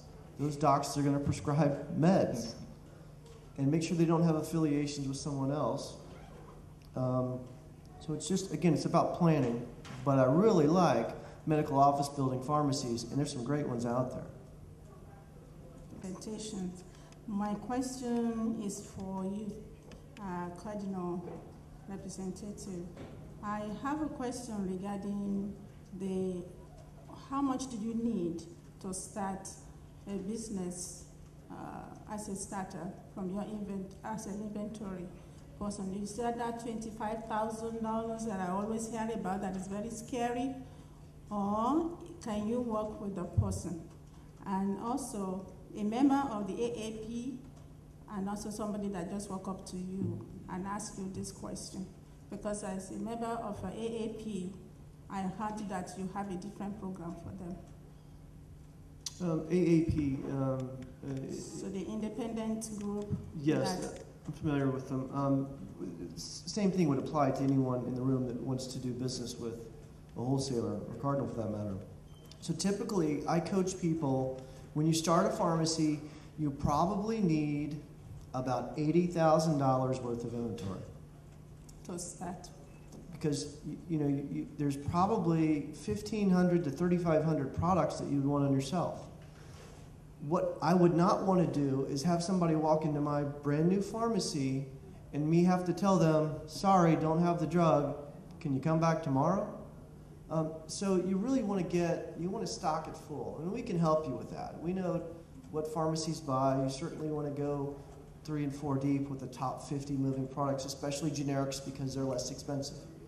If I had to coin a dollar amount, I would say at least $80,000 would be the investment. And yes, we will work with you and finance that, say over 9 or 10 months. And typically, we give you a month to purchase the inventory, up to $80,000. First payment's due about 90 days after that. So there's a 90-day window, plus your first 2 to 3 weeks to buy that product. There's no payment. And then we break it down into 6 equal payments over the next 6 months. So it's a 9 or 10 month facility. Now, asterisk, asterisk, asterisk, it's on approved credit, so you need good credit, and you have to have the ability to repay, and you've got to have a good plan for success with your pharmacy. But that's pretty typical of something that we'll do to assist with your opening order inventory and financing it. Does that help? It helps. So for the expire, so can you return them back for credit? Expired medications? Yes. Typically no. Okay. Typically no. But you could potentially return those back to the manufacturer. So the manufacturer. Okay. I just want to have a comment. That is the end of my question. Thank you very much. I just have to have a comment for the first question about starting a pharmacy. I'm beginning one on a medical building, and it depends on your landlord. Whether your landlord is ready to build the whole thing for you, or we give you a partial of what the cost is going to be. But it's certainly good to negotiate with the landlord and find out how much of that build out he or she is ready to pay. But then be careful, because at the end of the day, if they give you a certain amount of money, they're going to help you to build out, they're going to send you their general contractor who is going to mark up the price. So that money they give you is nothing at the end of the day. So you have to be very careful about that. So the build out is one thing. But as far as being under a medical doctors is good because you already have that base there to start with. And it's also good to have that relationship with the doctors to be able to direct to you. And one thing that I found out through other meetings that I've been is to be able to implement one thing, to have a way whereby those doctors upstairs and the doctors in the area can electronics directly to your computer. That way you know you get the prescription. Some you get the business that way. So by the time the patients come around to pick up, their medications are ready. So it's not that they're going to wait for another 10 minutes or 15 minutes or 2 hours to get their prescription. So as far as the building out cost is concerned, it depends. Under that medical building, it can cost you up to $100,000 to build out. Thank you.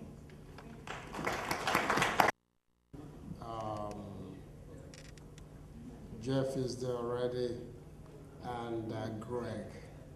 I really want to thank you all for the presentation. But most importantly, Jim, you said something about mentorship. Definitely, if you're starting a business, even in your profession, you need somebody to guide you. Maybe you're looking for a software vendor or looking for a wholesaler. You need somebody to talk to who has gone through that road.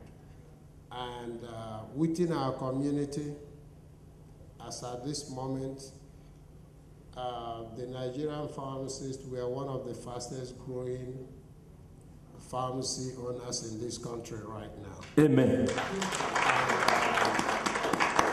And this number has gone up since NAPSA started because the network is there. People call all over. My sister Kim, she wasn't interested before until people started talking to her. She said, yeah, I'm going in. And now she's a real business lady. She's in the hunt. Yes. So these ideas are coming here. What we're doing today is like a mustard seed. We are planting for the future.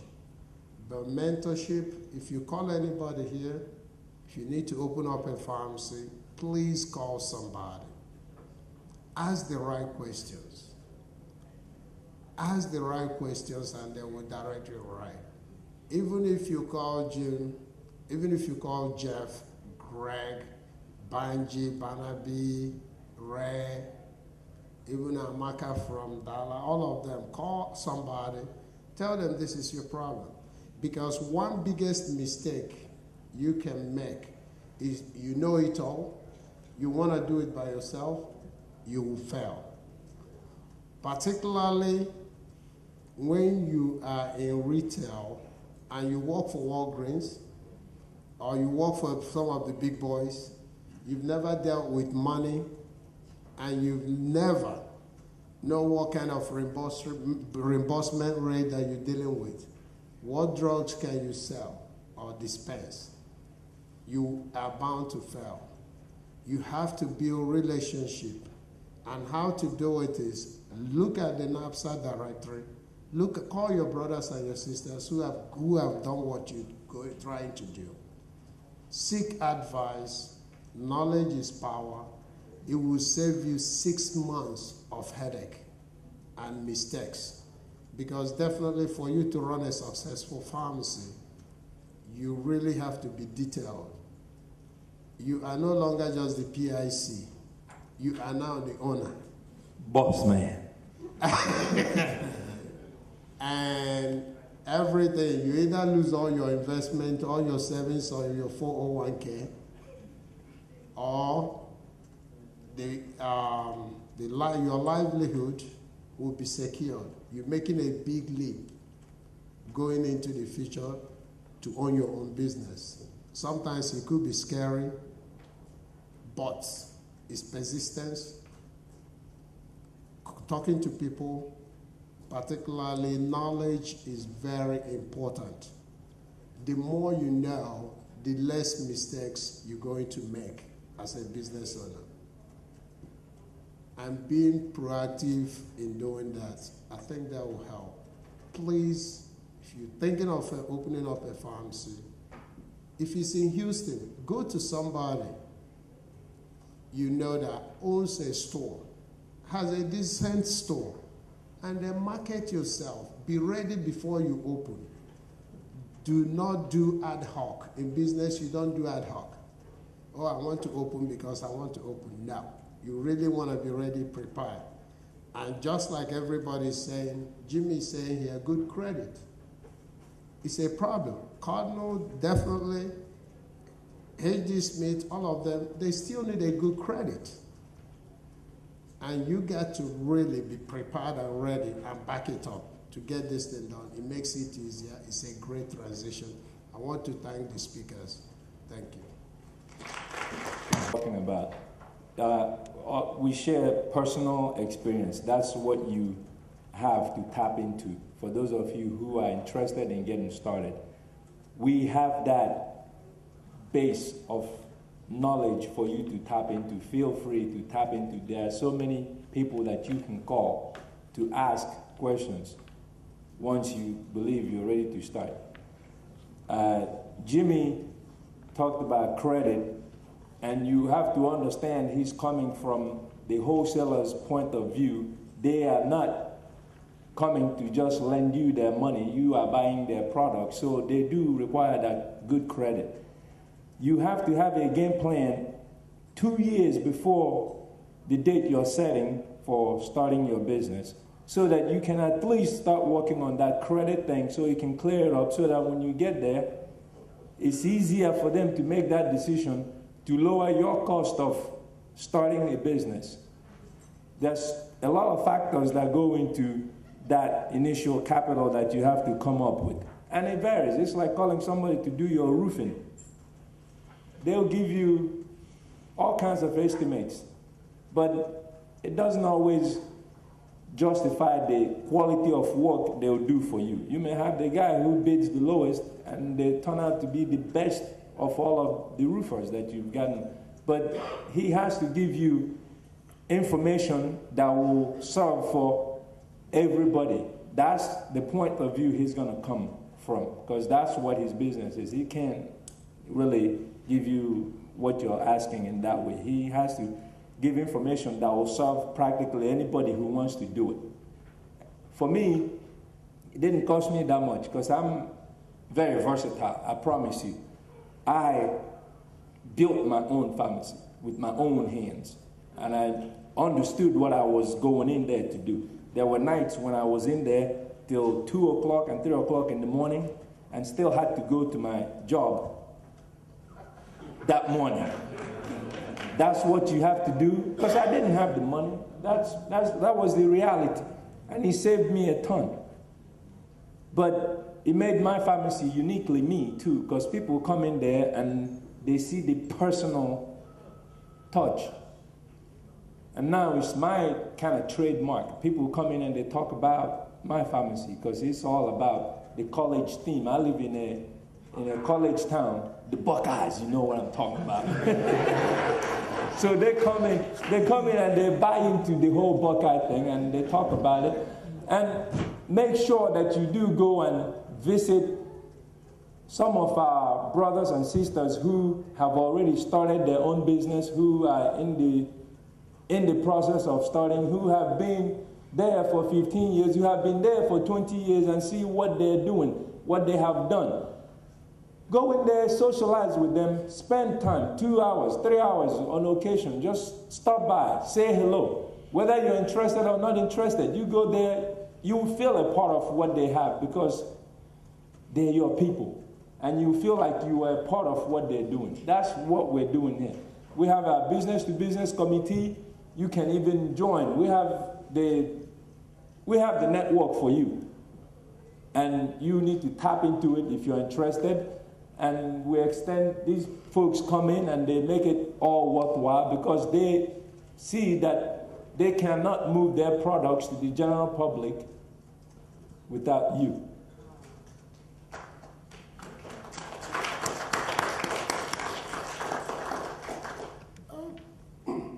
Madam, for the opportunity. Yes, had a pharmacy, retail pharmacy going on almost 6 years now. And even though you're very correct about needing that much money if you want to do it like a mini CVS Walgreens, but you know, sometimes it's not practicable, and that's where his own model comes in. And his model was kind of sort of the way that we started. And it's really all about doing your homework. You know the kind of pharmacy that you want, and thank God he talked about niche market. You know the kind of niche that you want to specialize, and the demographics, the people that you want to serve. For me and my group, we specialize in pediatric pharmacy as well as serving indigent population. Believe it or not, that's probably where you have a lot of, not a lot, but a good profit margin where you can survive. You're not subject to the PBM regulatory nonsense because they pay you $1 and they want to collect $1.50. Many of you, you probably have that experience, especially with audits. It is also important your affiliations, both with wholesalers as well as buying groups. There are several buying groups out there. You just need to examine and see which one fits yours. NABSA is, last year we started to put together our own buying group, and with a lot of input from everybody, and with people joining, we will be able to have the bargaining power. You'll be surprised. A lot of Nigerians and those of Nigerian origin or Nigerian background, we are really not really the only one, but majority of us are only the ones with the spine and the boldness to go into independent pharmacy these days, in these difficult times. And we can band together to be a reasonable force to reckon with. I encourage every one of us to try to buy into the NABSA dream in terms of cooperating with wholesalers, buying groups, and all the exhibitors so that we can, when next we tell them to come, they'll be glad to. There's a computer service provider that we approached, and they told us, hey, we're not coming because we know your people will come to us even if we don't come. And when people say that, I think we need to be able to call their bluff and say, you don't come, we are the fastest growing according to information reaching me, and we can make a difference. Owning a pharmacy, it's really one of the most rewarding things that you can do.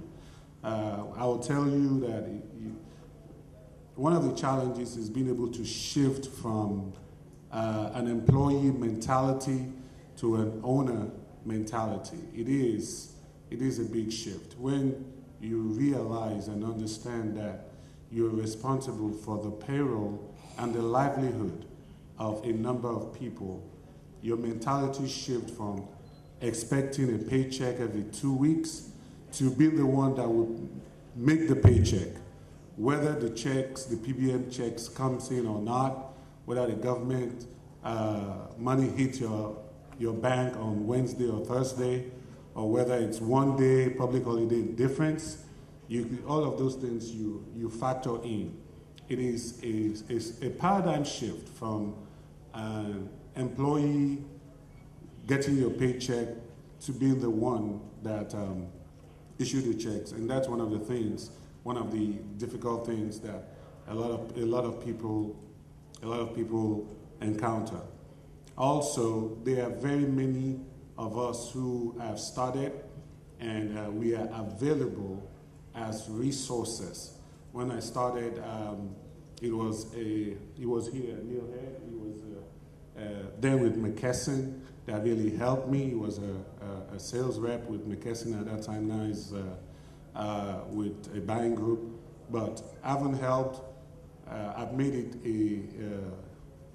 a commitment that if there's anyone who needs, who wants to, that will be there. And haven't helped others, they are also in the process. So, like Anodum said, make sure you talk to the folks who are already doing it. Don't just go into it blindly. It can save you 6 months. Or according to a friend of mine, he lost over 100,000 in opening in the wrong neighborhood. Thank you very much.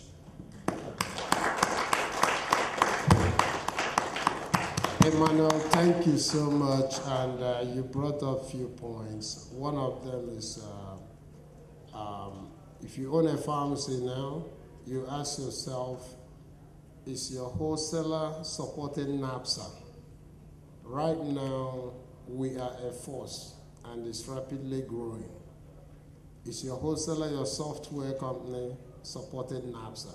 If the question is no, you ask them why. It's time to make a change. We have wholesalers that are very hospitable to us. We have Cardinal Health and HD Smith. They've been there all the while for us, and we really applaud them. And moving forward, if I look around, there's some of our sisters, because the guys has been dominating the conversation. I'm going to bring Femi, my sister. She has run a business. She has 2 pharmacies in Arizona. I've always said when I grow up, I want to be like her. Femi, come and tell us. Well, thank you for giving me the opportunity to talk to you guys. It is, for me, I've always wanted to be a pharmacist, but I never thought that I wanted to be an owner. So my husband and I opened the first one 5 years ago, the second one about 2 years ago, probably about almost 3 years ago. But the one thing that I think, especially being a woman, is you have to be aggressive. It's a male-dominated profession. So even with doctors, nurses, when in a hospital environment, I'm very aggressive. If you're not aggressive, you might not get the results. When I get on the phone with insurance companies, again, aggressive in the form of, to the point of almost cussing them out. I need this done. They know me. They know me. Femi, I always get it done, because if not, you won't get any results. And the thing that, the one thing that has helped me too is, again, I'm very interested in pharmacy. So I've done a lot of, I continue to better myself. I'm working towards being a diabetes specialist. I have a lot of hours. I just did immunization. I did, at the same time in July that I got certified as an immunization specialist, I did anticoagulation therapy at the same time. So, and I have 3 kids that I'm raising, but my husband is supportive and the kids understand. I travel a lot because of this, but it's a give and take situation. You can balance it, especially, again, being a woman. I try to be a good wife, a good mom, a good pharmacist, and then the niceness aspect of it. A lot of my patients have stayed with me, even with going to mail order, they'll go, no, I want to stay with Femi, I don't care what the insurance says. And they'll fight it tooth and nail. You have to be nice about it, you have to be very compassionate. I have a lot of brain cancer patients that when I see them, husband and wife come in, my heart goes out to them. So I go the extra mile. We do a lot of deliveries, we do a lot of mail outs, out of our pockets, not that the patients pay. So different things that you can do to build a business and to continue growing. Those are some of the things that has helped our business. And, well, the financial aspect, we went with Cardinal. Cardinal is very nice, I have to say. They gave us the dating with the second pharmacy, and Greg, unfortunately, I have to disagree with you. You cannot start a pharmacy on $50,000. Don't give people the wrong impression, especially, at least from my perspective, you need a lot more than that. If you buy your goods for $25,000, that's very, very small. And like the gentleman said, you don't want to tell people come back tomorrow. They'll lose faith in you. They'll be like, well, why should I have to come back tomorrow if I can go to Walgreens or CVS? So I think that for $50,000, that's very small. $80,000, I think we started at like $60,000, and that was still that was the skeleton pharmacy. But $80,000 is probably more like it. But I think it's a doable thing. You just have to do your homework and be very aggressive. I think aggression is the #1 factor for me, at least. So.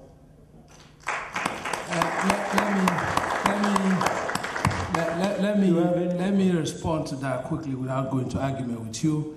I refuse to say that I'm giving wrong information. Of course, that's why we are business people. Your model may be different from mine. I made a lot of sacrifice. When I opened my pharmacy, I work 7 days. In other words, I'm in my pharmacy 5 days. I have Friday, Saturday, Sunday job. I'm leaving my job overnight, 12-hour shift, going to my pharmacy. Therefore, I didn't want to owe a lot of money. I had worked in several pharmacies. I had rapport. I didn't put my patients in a situation whereby they come. I said, I don't have the medicine. I can go to Costco, Walmart, place I had rapport. Let me know. It's legal to loan medicine from the other pharmacy. I make sure I fill the prescription, and then I buy as I go along, because I did not want to owe $50,000 being under the pressure to pay back in 6 months. So I work very hard. So it depends on the opportunity costs. Yeah. The other thing I wanted to say, Soji Akon is my mentor. We went to school together. And one thing he told me is, you can get the meds tomorrow. So I only keep like minimum, like 1 bottle on the shelf. Yes, especially on brand names. Like Timoder is like $2,000 for 5 tablets. So you do that. I agree with that concept. And I agree with borrowing from other pharmacies too. We have pharmacies that we network with too that we borrow from. Yes. So we both agree that if you do it that way, you don't need 150,000. Niger.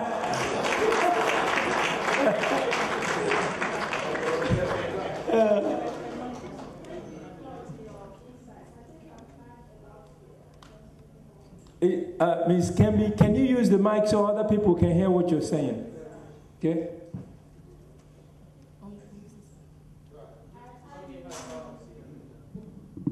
No, I have a general question for everybody. Hopefully somebody will learn from it. With your immunization and AttackWeb, what is your location like? Hospital environment. Do you see yourself competing with the doctors? You know, with the immunization? Yes. A lot of doctors don't want to do it anymore because they're not reimbursing. It's very low. But as far as for pharmacists, the reimbursement is still good, but for doctors, it's almost minimal. So they've almost gotten out of it completely. Thank you. Right here in front, please. Right here in front. Okay, Queen, go ahead. I have this terrible voice. It's a baritone. So most times I really don't like to talk. But once in a while, I've stood up before to ask a few questions, but I decided to keep those to myself, and I can approach each and every one of you. However, I stood up when the little back and forth dialogue about how much to use to start. And I stand to say that yes, depending on how you model it, you really can start a pharmacy with 50,000. You have to put a lot of you into it. You have to do a business plan that allows you to get what you need and not just stock up a lot. When you are marketing, who are you marketing to? Are you marketing to mental retardation facilities? Then you need a lot of money to order your drugs. Or are you who are you marketing to? So I just want to encourage those of us that may not have a lot of money, that, the other thing is, when you're giving advice, it's how you implement the advice. It's not that once you can put 50,000 together, which most of us can easily do, you should run out and start a pharmacy. you have to have that inner yearning. There has to be something in you driving you to do that. And once you have that, and then you have a little money, the rest of it comes together. So my dear young sister, it depends on what you are looking for and how you implement it. You can do that, but you have to really plan. And it goes without saying,